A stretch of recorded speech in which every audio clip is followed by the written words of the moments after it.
Are you a mom who has Hashimoto's disease? If you identify as that, you are in the right place because in this episode, we're going to talk about those ways and how to regain you back. My name is Leslie Urbis. I'm a registered dietitian and a personal trainer.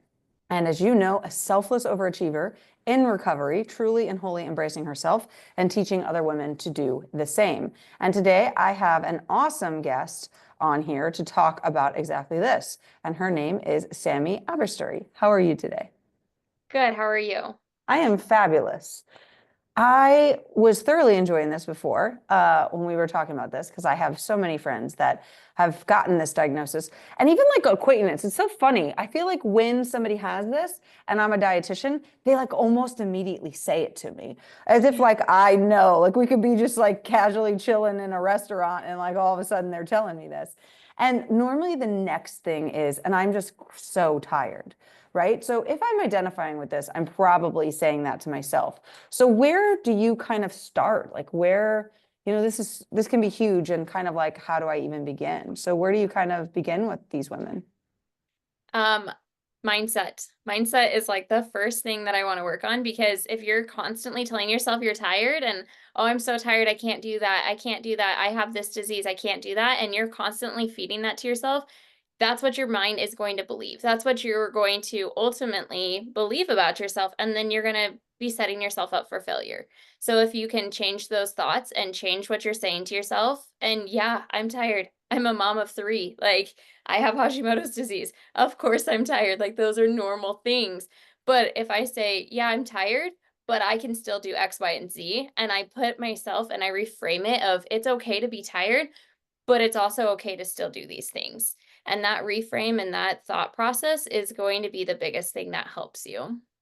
Yeah, of course. So, I kind of say that, I have a coach as well, but previous to this, I've always said something along the lines of, you kind of are what you say you are, right? Mhm. And, she always says to add up until now. So if you actually hear yourself saying like, I'm tired, then just add up until now, right?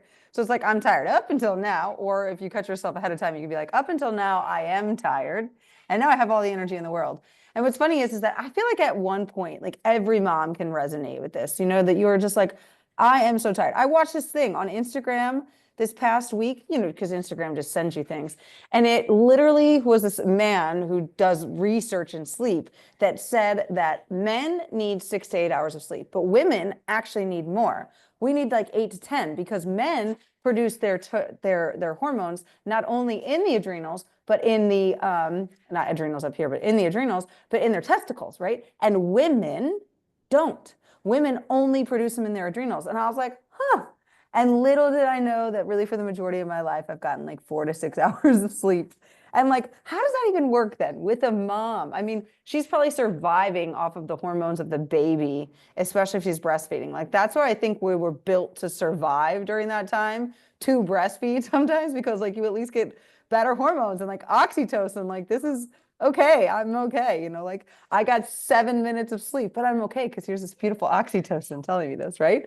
So, anyways, because we're not relying on this when we have Hashimoto's, and let's say we've approached it for the mindset, or maybe I'm even kind of a little skeptical, like, whatever, I could talk to myself and say something, but that's not really going to do it. What other things do you really help them address to achieve where they need to be? Yeah, so my next step is stress. I believe that the reason that you get Hashimoto's or the reason that your symptoms are really bad is because of stress. You're putting a lot of stress on your body that causes inflammation that's actually attacking itself. Like you could just go down the line of what's happening when you have that stress. And so you really need to learn how to love yourself and start taking time for yourself. That badge of honor of I just go, go, go. It's okay. I'm busy. It's okay. And it's not. You're literally wearing yourself out and you're causing those symptoms to be so much worse. And so finding little times where you can do breath work, have a few minutes to yourself, and just sit down and breathe and relax so that you're not always stressed out and you're not always putting more stress on your body. I love it. Yeah, totally. I know that I've had that, awareness. I was reading something today that was like, where were you 10 years ago? I was like, let's not even go into that right now of where I was 10 years ago. But Okay, let's say they're resonating, they're understanding, and they're really kind of curious, from where they're sitting, where could they find you? What could they learn or discover next?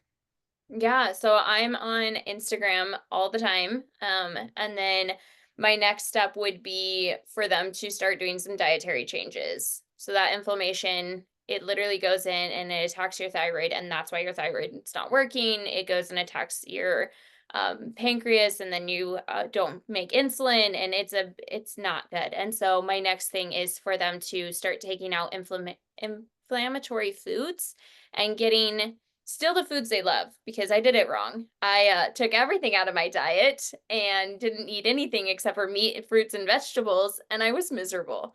I missed my chocolate. I missed ice cream. I missed going out to get donuts with my family. Like, I missed those things, but I found ways to switch those where they're still anti-inflammatory foods, but I still get to eat those and enjoy those. And so my next step would be some diet pieces so that you can get some of that inflammation off of your body and you can start having that energy back and feeling a little bit better. Cool. Yeah, I love that. That's awesome. So if you're interested in doing all three of those things, mindset, and am I forgetting the middle one right now? I know you just said it too. Stress. Stress. I must be because I'm stressed because my child's got toys all over the ground. That's just real, people. He is there with a dumped out bag of pool toys in the middle of November, but that's okay. Because you're a mom, you totally resonate with this story at the current moment of me being like, what's the stress? Okay, right. And then the last piece of nutrition. So I think that she'd be a great person. I will drop her Instagram link right below this.